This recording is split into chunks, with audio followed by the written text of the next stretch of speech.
घरलाई पेन्टिङ गर्नुभन्दा पनि अझै स्टोन क्लेडिङले चाहिँ घरलाई अझै राम्रो देखाइदिन्छ भन्ने चाहिँ हामीलाई लाग्छ।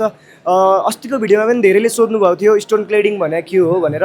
स्टोन क्लेडिङ भनेको चाहिँ कुनै पनि घरको बाहिरी भागमा चाहिँ यो स्टोनलाई चप्काएर चाहिँ त्यसलाई अझै राम्रो देखाउँछ। यसको बारेमा थप चाहिँ हामीलाई सरले नै बुझाइदिनुहुन्छ। सर के बुझाइदिनु न। हजुर नमस्ते।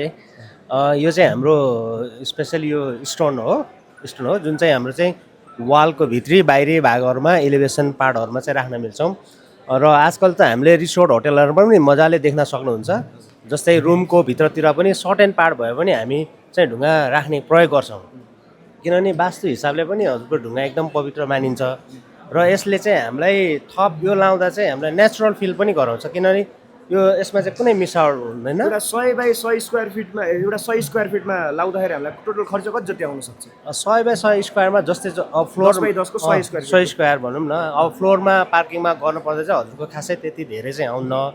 अब हजुरको मिनिमम कस्टमा जस्ट डिजाइनले डिफर गर्छ प्राइसमा, तर चाहिँ नर्मल रुममा चाहिँ तपाईँको 100 स्क्वायरलाई चाहिँ तपाईँको त्यो 20,000 25,000मा भइहाल्छ। त्यसले झन् रुमलाई झन् राम्रो देखाइदिन्छ। एकदम मेन्टेनेन्सको कुराहरू मेन्टेनेन्स कुरा अब नेचुरल चिज हो होइन, खासै त्यस्तो मेन्टेनेन्स गरिरहनै पर्दैन हजुरको होइन। जस यसको डेट एक्सपायरी भन्ने कुरो डिस्कलर हुने भन्ने कुरो चाहिँ हुँदैन, किनभने यो प्रकृतिले दिएको चिजहरू हो होइन। कलर गरेको होइन कि यो प्रकृति नेचुरल कलर एकदम नेचुरल टेक्सचर हुन्छ यसमा होइन, नेचुरल टेक्सचर हुन्छ हजुरको। यो पछि भएर फेड हुने चेन्जेबल हुने भन्ने चाहिँ हुँदैन हजुरको। स्टोन क्लेडिङको बारेमा थप बुझ्न चाहनुहुन्छ भने चाहिँ हाम्रो यो कुमारी एन्ड सन सप्लायर्समा स्टलमा आएर बुझ्न सक्नुहुन्छ, अथवा उहाँहरूको फोन नम्बर पनि छ त्यहाँ।